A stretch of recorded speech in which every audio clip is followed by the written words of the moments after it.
On the face of it, Bexhill is not really the sort of place you immediately associate with scandal and decadence. But in 1901, something happened here that shocked the whole nation.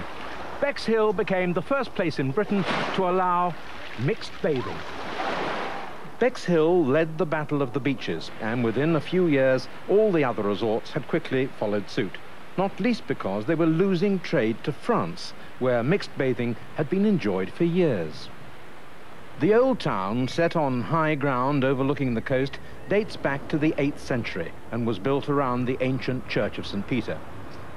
But if there's one particular period that characterizes the general style and atmosphere of Bexhill, it's definitely the 1930s. The De La Ware Pavilion is now a Grade 1 listed building.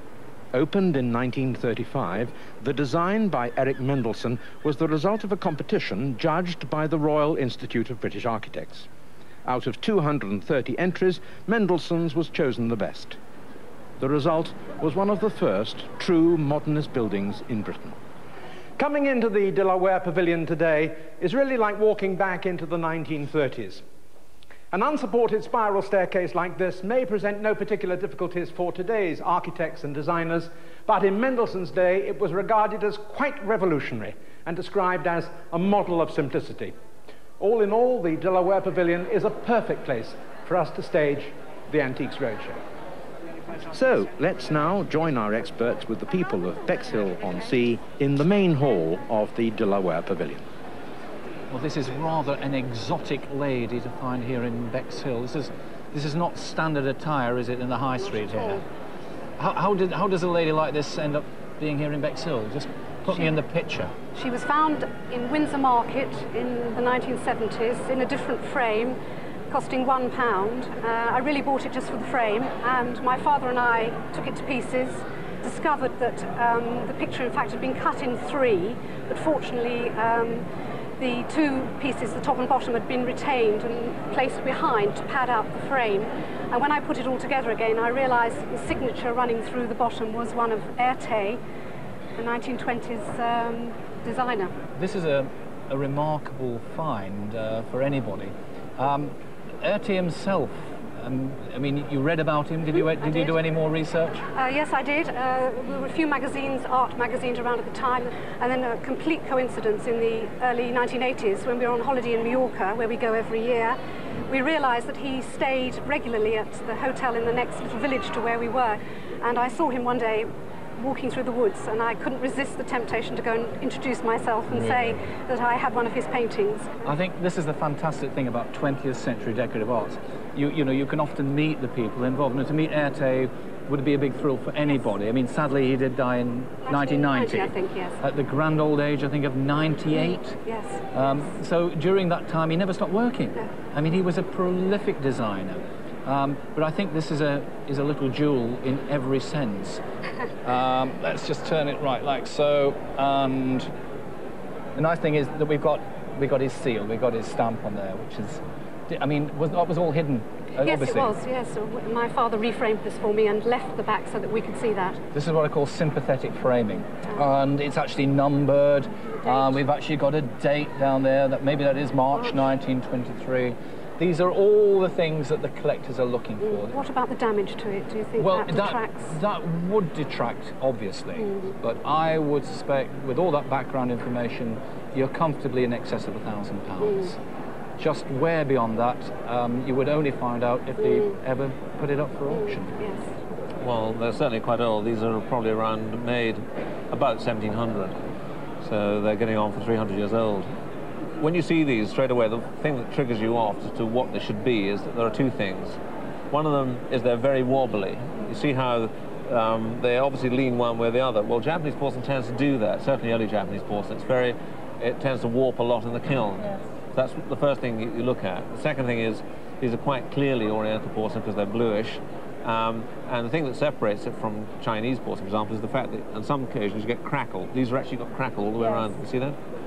So these are pretty typical in some ways of rather good porcelain made for the export market. These are not for Japan. These are made for France, Germany, or this country. But they're done in a way which is, you can see there's a certain amount of vigour about it. It sort of winds round. There's a kind of dynamism or electricity about them, which you wouldn't have on Chinese copies of them, which they did do. But these are somewhat unusual. I was surprised when you look at the base of this, which you can see. You've got, it's got all this sort of black or peppery look on the foot, which looks not like porcelain at all, but it is a porcelain. Right. So these are good early pieces.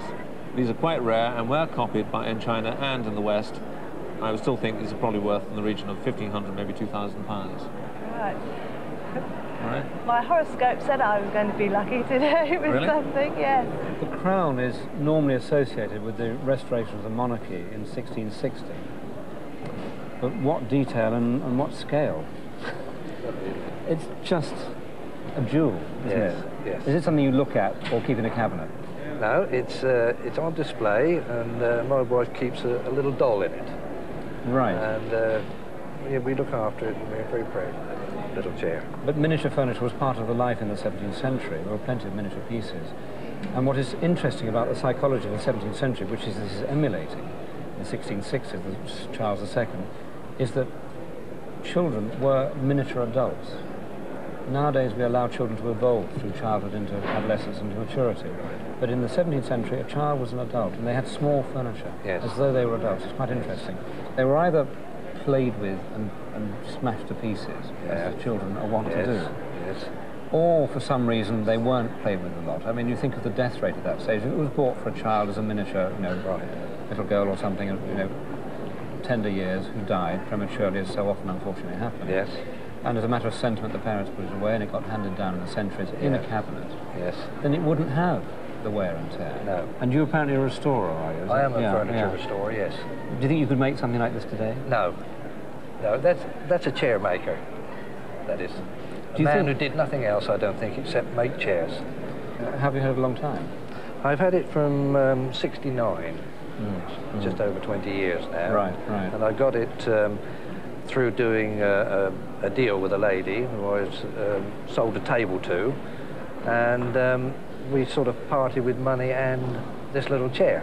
And I think at that time I allowed £60 for the chair on the deal. Right, which is what they were worth. Yeah, and it's a fair price, Have you any idea of the value today, though?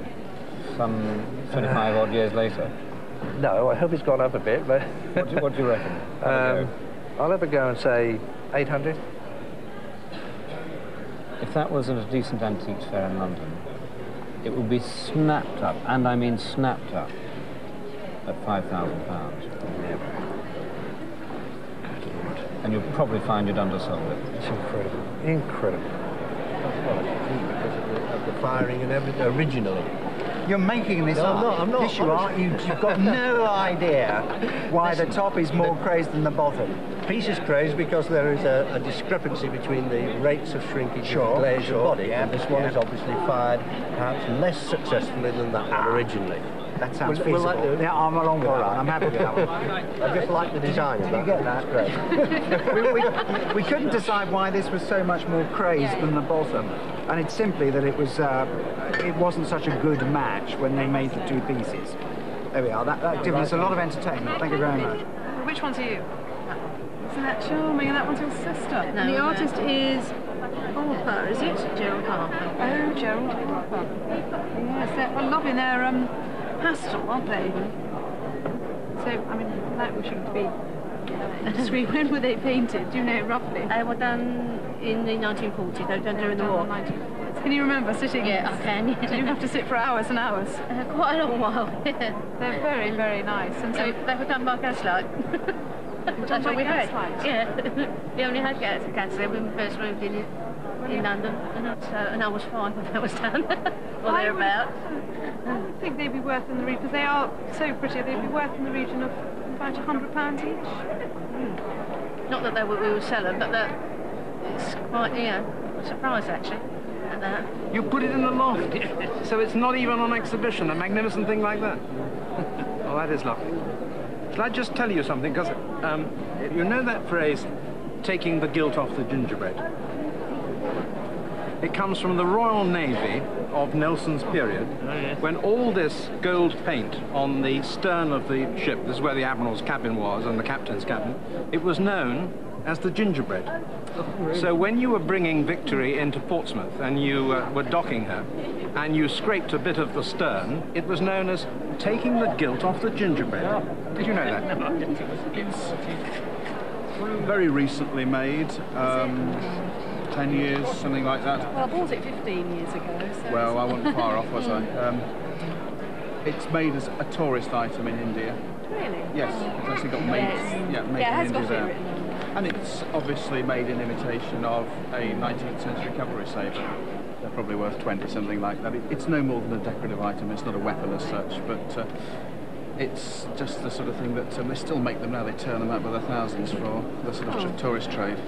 But it's in decent enough condition, and so it's worth more than I paid for it. Oh, good, good. Thanks very much. Thank you. Thank you. Amazing piece of Moorcroft pottery. It is, I know. I don't know whether you went to see it sealing like, but it's very, very rare of this kind. Yes. Indeed. How did you come by this? I mean, is it a family piece? Or? Yes, it is. Yes, it belonged to my uncle, and I think he probably bought it in the 20s. Yes. Yeah, well, it looks like that. It's Eventide is the name of the pattern, and it was probably introduced in the 1920s, and this really wonderful lustre on it, which is so rare to see. As you know, Moorcroft has risen enormously in value. Oh, it has, yeah. It wouldn't surprise me in the least if this fetched between £2,000 and £2,500. Oh, as much as that? Yes, it's a very, very rare piece. Me and my son, we was clearing a house out, and there was a few old suitcases in the loft, a few papers and broken china, and this was all in pieces, in some straw. And I passed it down to him, and he started to assemble it, put it together, and he said, "Dad, you better come down and have a look at this." I said it was rather sweet. Really? You know? How long ago was this? About 2 years ago. 2 years ago. Well, as you can obviously see, it's an inkstand, but the thing that is unusual and fascinating about it is the ingenuity of the designer and the silversmith who made it originally in putting this set of wheels and the anvil to illustrate what is here on the inscription, and it says presented by the Wheelwright Smith Society to Mr. Philip Egan. So there's nothing else you know about it as yet? Not as such, no.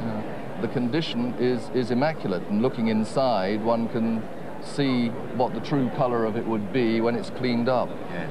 1866 London hallmark, and by manufacturers called Henry Holland and Sons, very good makers in the mid-Victorian period. Have you taken it to anybody to get a value on it yet? No, only to another dealer who saw it, and he offered me about £400 for it. And I said, no, I'd rather keep it. I think there's a lot of work in it for £400, isn't there? I think you probably get twice, maybe 3 times that. Well, certainly we'd estimate £800 to £1,000 in an auction. If one would find anything more about it, that might make it even more valuable. Very nice. They were actually my husband's grandfather's. Right. And he did trade missions from Ceylon into Japan. Oh, did he? Did importing and exporting in Ceylon. Did he? That's interesting.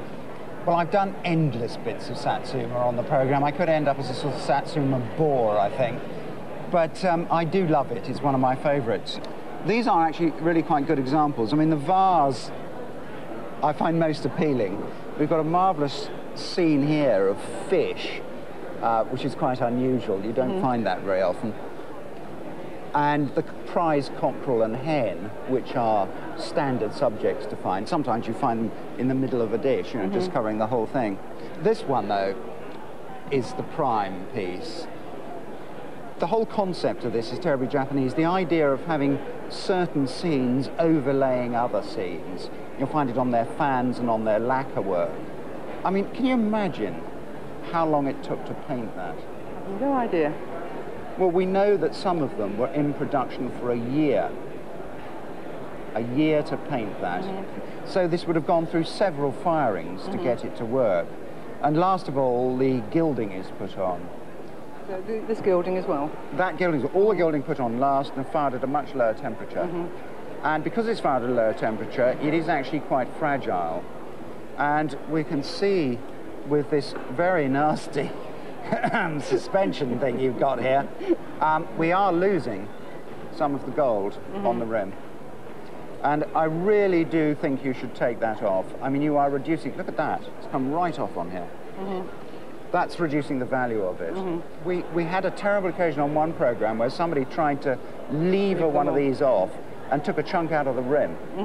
So you must caution against that. The thing to do is to take a hacksaw, hold this piece and just saw through it. And you can then snap it and the whole thing will just fall away. That's the safe way to do it. While we're on the back, I mean, this is the sort of ultimate in marks.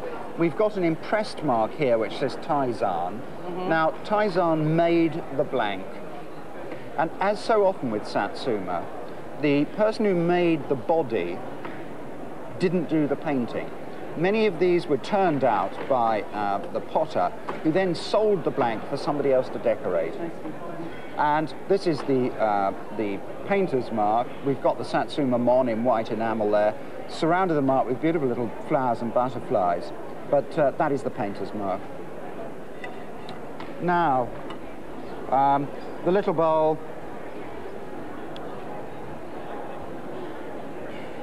£800 to £1,200. Really? Yeah. Why not? It's a beautiful little bowl. It's wonderful.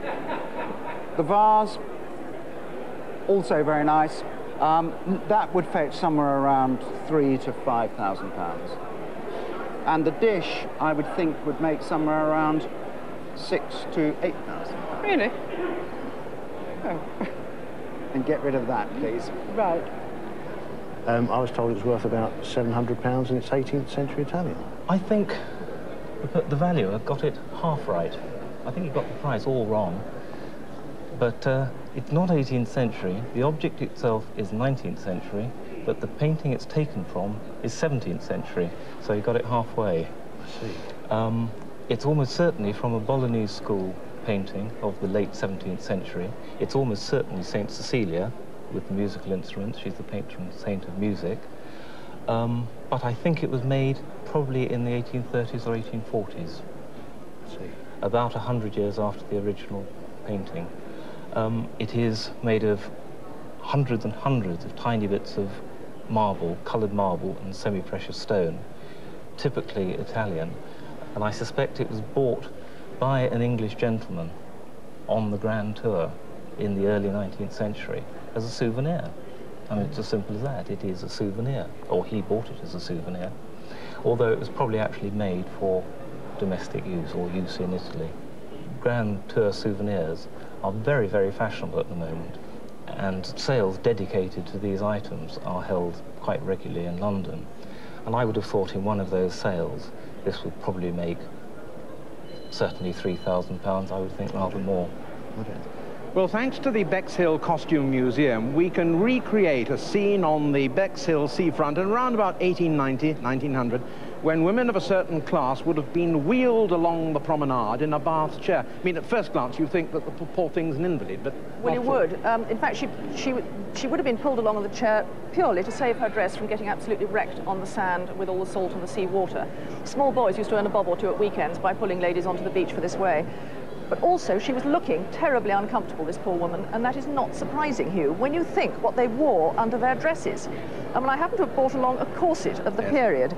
Agony, whale bones, metal, straps, compressing your chest in almost to the fact that women had to go to Switzerland, to clinics, to get their lungs reinflated because they were so damaged by wearing these tight clothes. So after that, especially on a hot, sunny day like today, sure. to escape into the luxury of swimwear was really an enormous relief for the poor. Wonderful. And of course, they would have gone down to the water in bathing machines. It wasn't considered done just to plodge off into the water. You actually had to go to a bathing machine with an attendant known as a dipper, whose job it was to push you down under the water to make sure you were fully immersed and therefore got the full effect of the sea water. And then ladies started to have swimming lessons around about 1900, and they were able to compete with men in swimming clubs.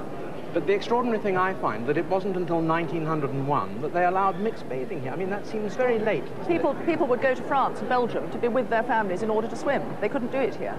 And I think that's probably the reason they changed, because they were losing the holidaymakers to the north coast of France. Exactly, absolutely. And of course, Queen Victoria started another fashion for children, like this little fellow here, dressed in a sailor's uniform. She started dressing her children in sailor's uniforms as early as 1853, and everybody followed suit. So this little boy is nothing unusual for the date. And that sort of basic suit has remained popular for little boys to this day. Absolutely. They don't enjoy them very much either. No. Have you been collecting it all your life? Yes, but I never had very much money when I was young. No, well, you've done very well. You've got things that are worth a lot of money now. Yes. I mean, you know, something like this huge cabinet, you should probably insure for about £1,000. Good gracious. It is lovely, you know.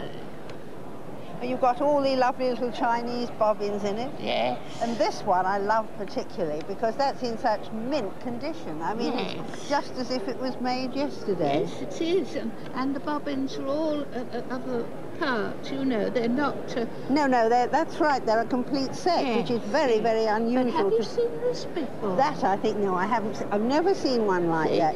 I think it's absolutely marvellous.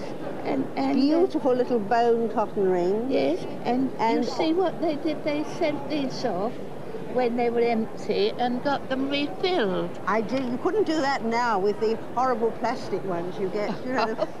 And I'm very fascinated by this one, which looks like a table. Yes. I presume this dates from, I mean, about mid-19th century, just like a fashionable piece of furniture.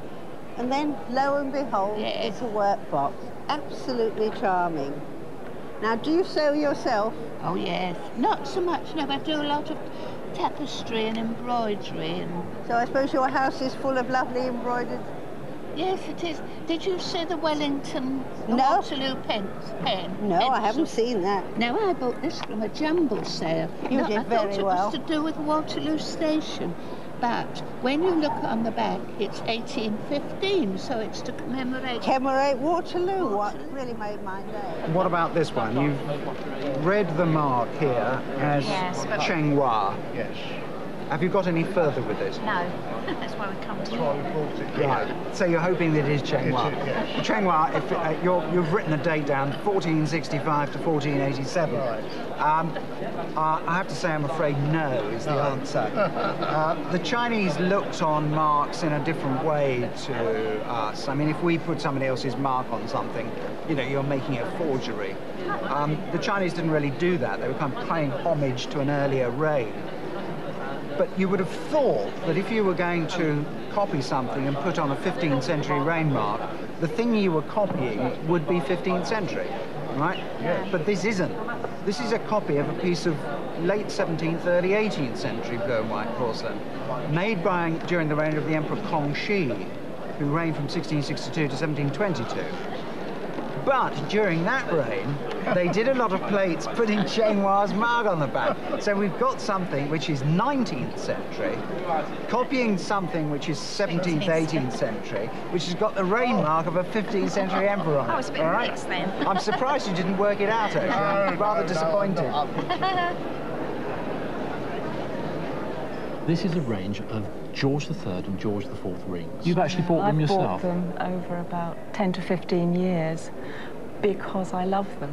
I think they're just so beautiful. Do you actually wear them or just keep them? Yes, occasionally I do wear them. I'm fairly careful because they're not as durable as modern jewellery.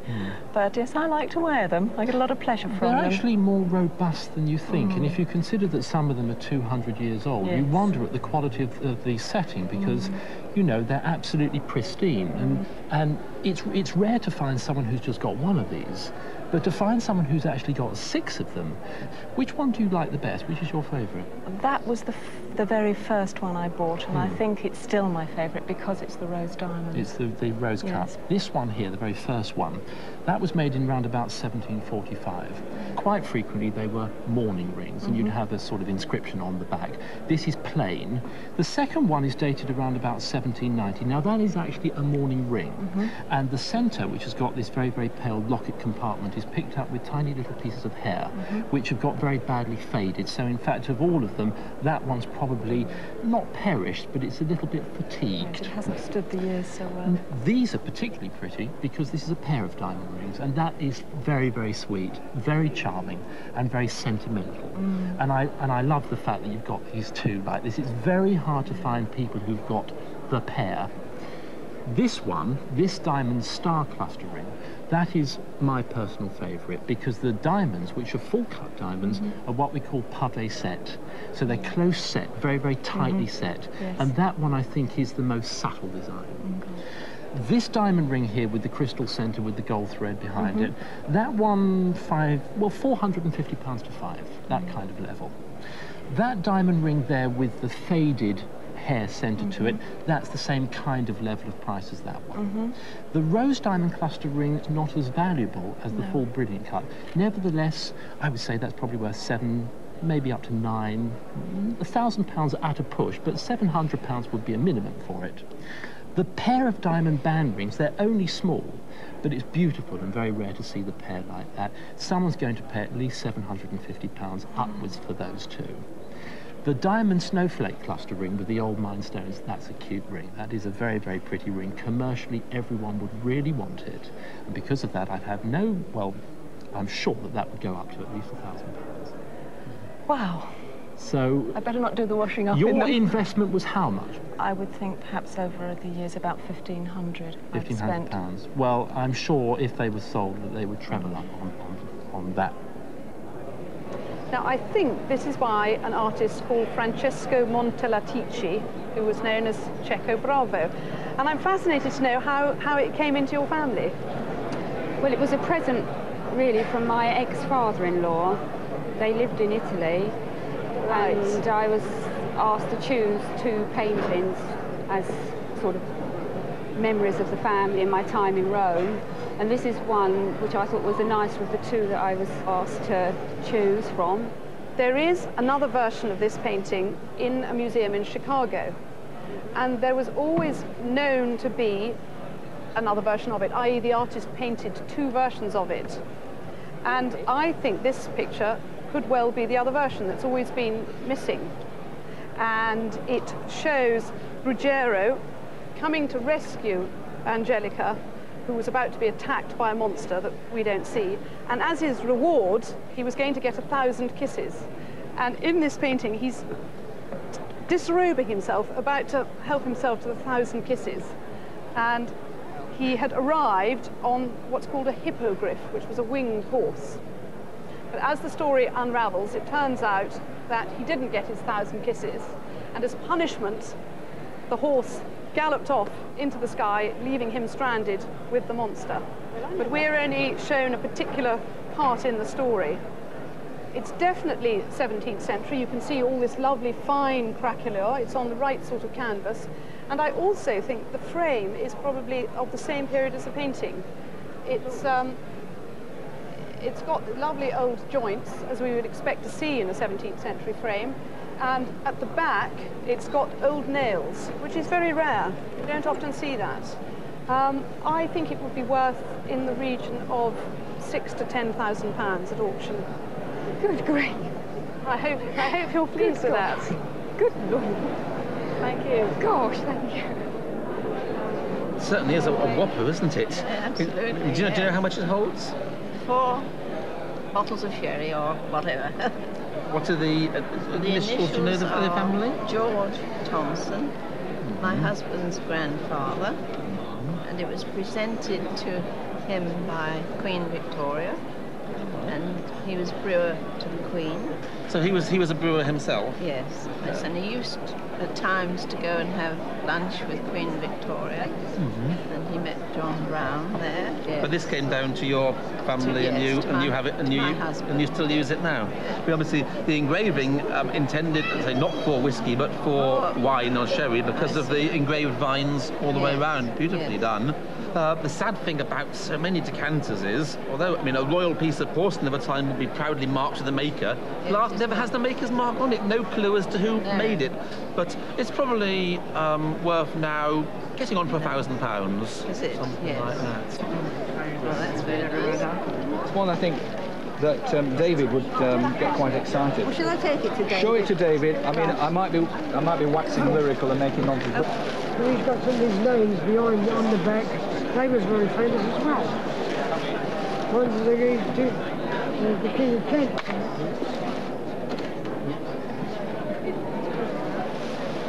very, very nice picture, and you want to get it put into a slightly smaller frame, and it needs to be put into something that is not going to give this problem of mottling with it.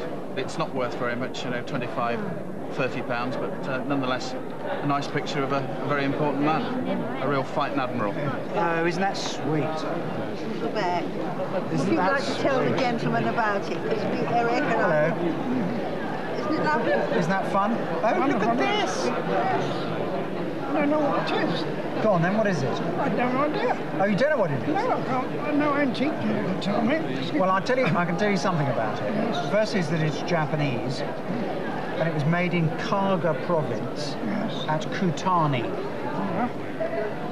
And Kutani, this is about 1870, 1880 in the days. And they did a whole sort of series of these miniature pieces, meticulously painted. And to paint down that cylinder... That was incredible, isn't it? I mean, it was just unbelievably complex thing to do. What one has to say, why did they bother?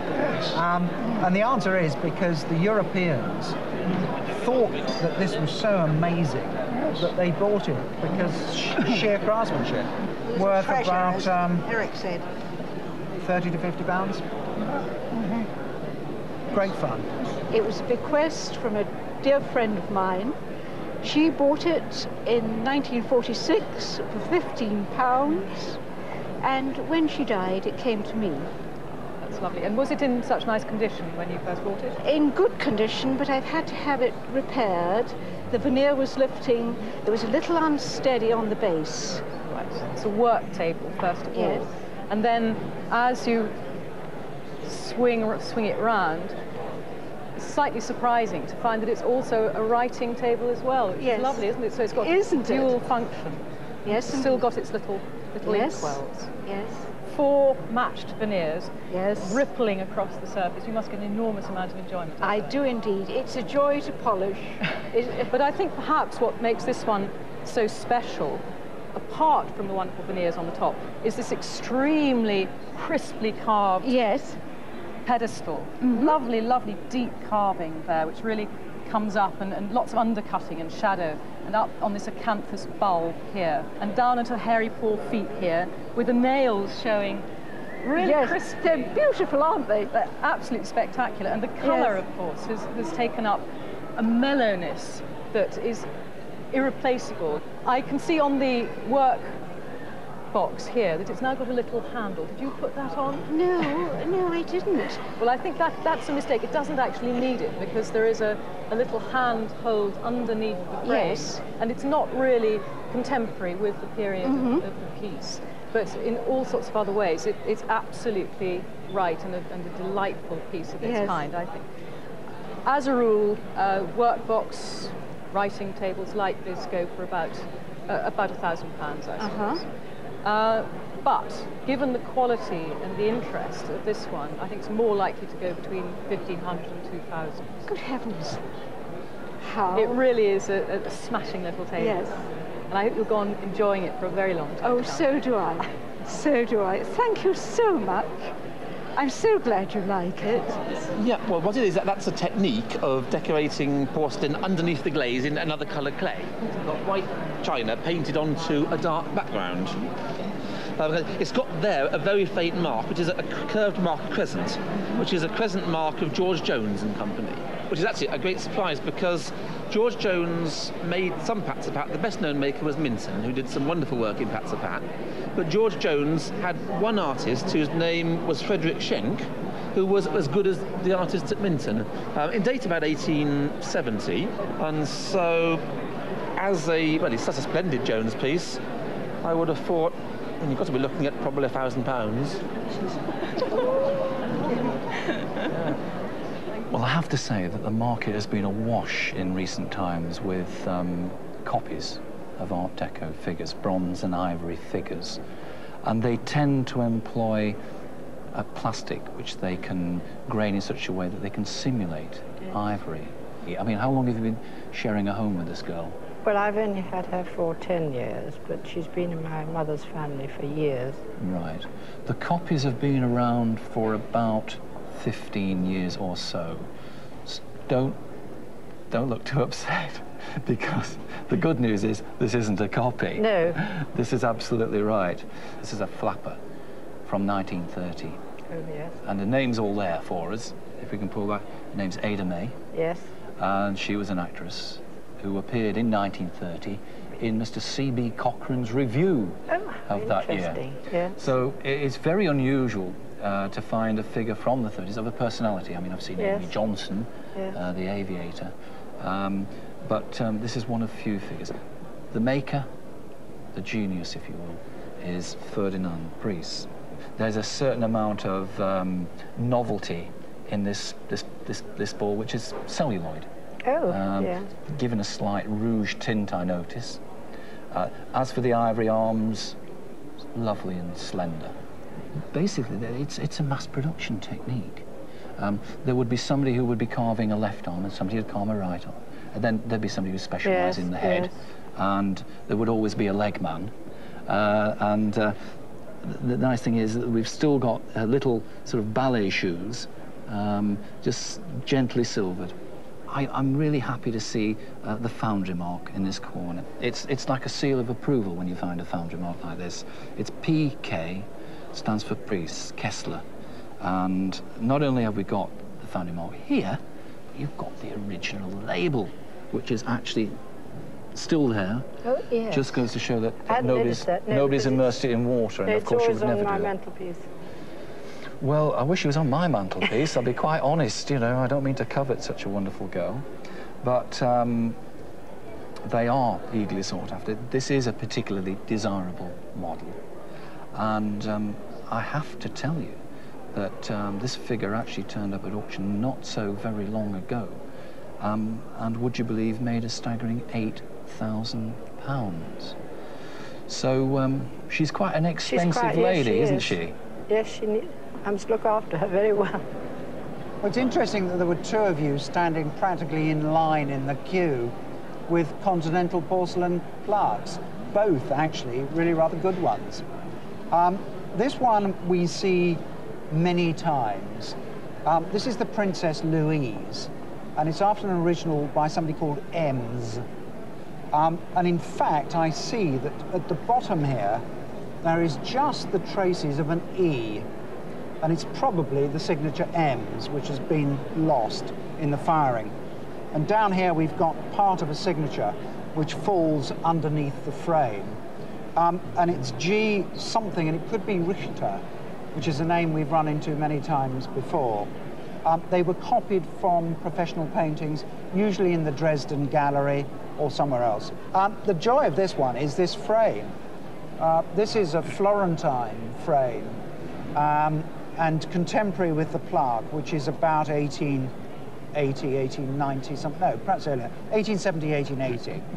And that sort of thing, a good frame like that, I mean, if you took that plaque out of there and put a beveled mirror in that frame, it would be worth £300 to £500, just the frame. So that helps the whole thing tremendously.